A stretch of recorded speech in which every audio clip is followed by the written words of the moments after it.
तो बताते चले कि बोकारो में कल विस्थापितों की बंदी के बाद आज स्थिति पूरी तरह से सामान्य हो गई है। जहां चास अनुमंडल क्षेत्र में धारा 163 को लागू कर दिया गया है, तो वहीं आम दिनों की तरह जनजीवन सामान्य हो गया है।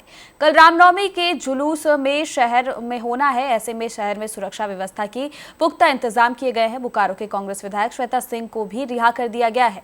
उन्हें कल देर रात हिरासत में लिया गया था। साथ ही बोकारो स्टील प्लांट के महाप्रबंधक हरिमोहन झा को भी रिहा कर दिया गया है, जिसे हिरासत में लिया गया था। बोकारो एसपी और डीसी ने प्रेस कॉन्फ्रेंस के माध्यम से जानकारी देते हुए सारी बातें कही। तो उन्होंने कहा कि पूरे मामले में एक जांच टीम का गठन किया गया है। इस पूरे मामले में बोकारो के सिटी थाना सहित हरला थाना में 4 मामला दर्ज किया गया है, जिसमें बोकारो स्टील प्लांट के प्रबंधक सहित आंदोलन के दौरान उपद्रव और गाड़ी चलाने के मामले में मामला दर्ज किया गया है। जिला प्रशासन लगा हुआ था जो ये कार्यक्रम इवेंट के बाद और जो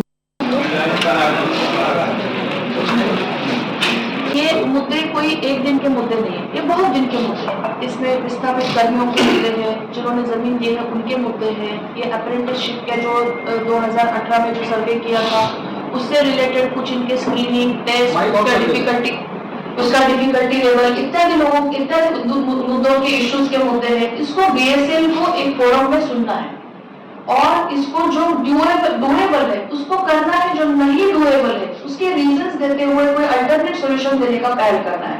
ये काम उनके द्वारा नहीं हुआ गया है।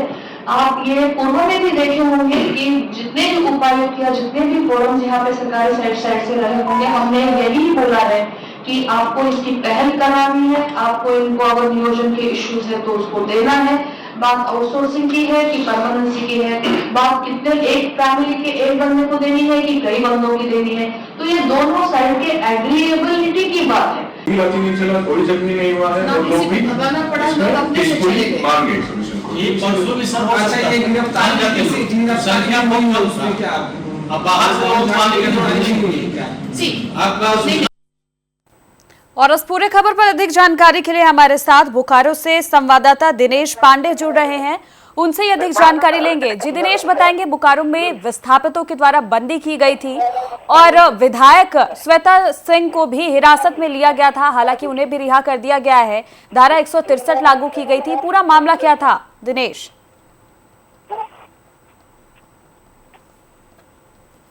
जी दिनेश, आपको आवाज मिल रही है मेरी? जी जी जी दिनेश कहेंगे।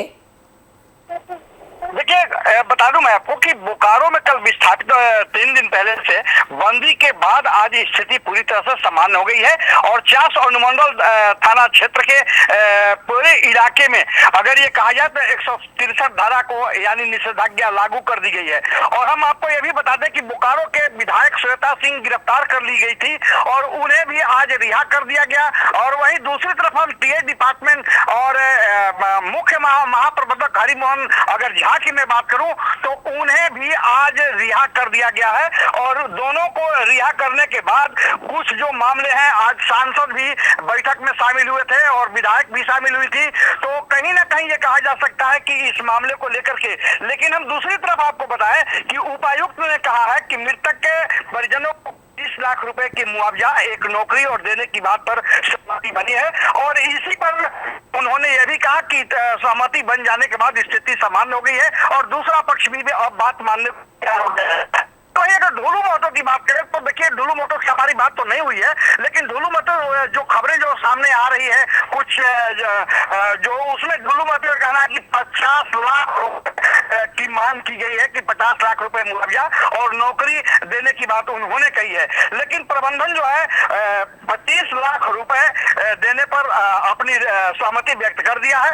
और पूरी तरह से अब कहा जाए तो पूरा के पूरा बोकारो अब जो अशांत था और बिल्कुल शांत हो गया है और सामान्य पूरी वाहनों का परिचालन से लेकर तमाम बाजार तक भी सब कुछ सामान्य हो गया है और रोज की भांति अब दिनचर्या पर लोग लौट चुके हैं। तो कहीं ना कहीं ये कहा जाए कि प्रशासन की एक बहुत बड़ी पहल है ये कि इतनी बड़ी घटना के बाद प्रशासन ने बहुत ही, अगर ये कहा कि लेट ही सही, 3 दिन बाद ही सही, लेकिन जो पहल जो हुई है बेशक काबिल तारीफ है और सारे लोग जो है उनके इस पहल का सराहना करें। जी दिनेश, धन्यवाद हमारे साथ जानकारी साझा करने के लिए और पूरे खबर पर नजर बनाए रखिएगा।